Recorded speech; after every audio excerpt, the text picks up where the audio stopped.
صفية. طيب وبعدين يا حبيبي؟ انا برفعها دلوقتي، معلق عليها وبرفعها دلوقتي. يو ار؟ ياه ماشي. انا لسه انا لسه رابط نت دلوقتي حبيبي. ورحمة ابوي اذا ما بتجي راح جايريتك على مصر رح ارجع لك مبارك. لا بصي انا حالا والله انا الصبح حاضر. انا بس الصبح كنت everybody's waiting for you حبيبي. حاضر والله حاضر. وهديكي فيديوهات تانية ما شفتهاش قبل كده. المادة you're doing it هلا you're doing it. بربط خلاص، بربط نت وبربط طيب. الكاميرا اهو وبرفعها دلوقتي. ما فيش نوم يا عادل. وصلتك الامانة حقا؟ الويسترن يونيون واقف. نعم؟ الويسترن يونيون مش شغال في مصر. ليه؟ واقف. في ضرب في البنوك في مصر. ايه نعمل ازاي اذا؟ لا دي هيشتغلوا من حد. من نهار الحد؟ هيشتغلوا لحد ان شاء الله. اوكي. طيب عادل، first of all I need all the FTP. رح تبعت لي اياهم الليله. ابعت لك FTP حاجات قديمه بس كله FTP بدي اهم شيء مثل ما قلت لك انت be accurate, open my mail, see all the details. هديك كل الديتيلز اللي انت بعتها على الميل هبعتها لك، ارد عليها وهديك فيديوهات تريننج. اسمع فيديو ليله الانتصار والليله اللي قبل. حاضر. والفيديوهات كورسات تدريبيه احنا كنا بنعملها للشباب، دي مش معاكي طبعا، هديها لك تمام. وفيديوهات طب ليله الانتصار، بدي ليله الانتصار وانت فيها.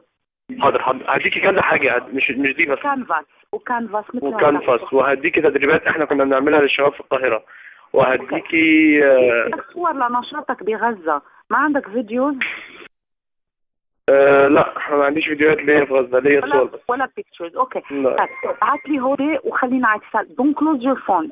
اوكي هو بس البطاريه دي ماشي. انا I'm not sleeping tonight فيعني هزعجك طول الليل. لا حاضر. اوكي طيب يا حبيبي.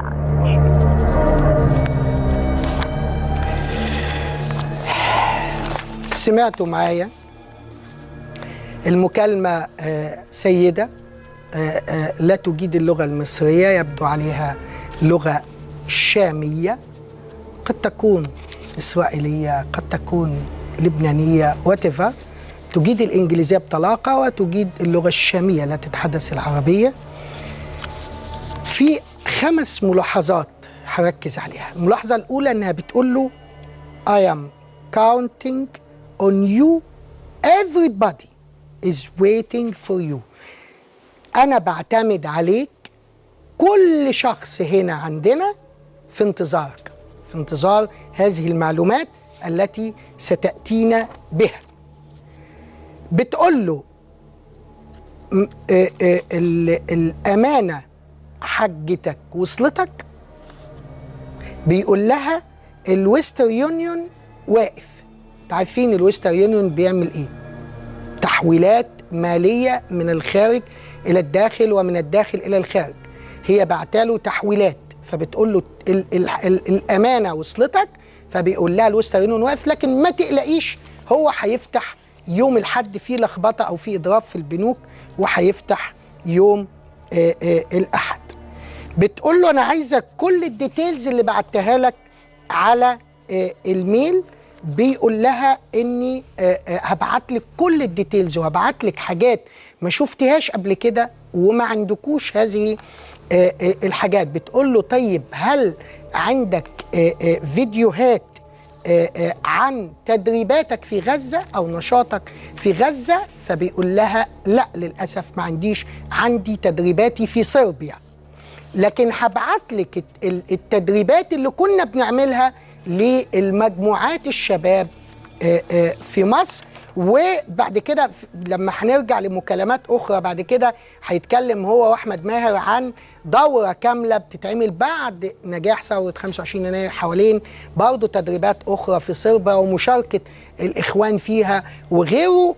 لما نيجي ليها هنتكلم. لكن لأول مرة كنا نتحدث عن أموال تأتي إلى حركة 6 أبريل، كنا نتحدث عن خيانة لبعض الحركات الثورية لوطنها.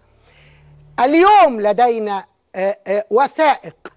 وثائق تدين أحمد ماهر، تدين محمد عادل، تدين باسم فتحي، وسائق محادثات بين باسم فتحي وبين أحمد ماهر، محادثات بين محمد عادل وأحمد ماهر، محادثات بين محمد عادل وخارج مصر، محادثات بين أحمد ماهر وخارج مصر، كلها تدور في فلك التمويل مقابل المعلومات، التمويل مقابل تدريب ناس، التمويل مقابل إرسال ناس للخارج للتدريب، جميعها تدور في فلك الخيانة.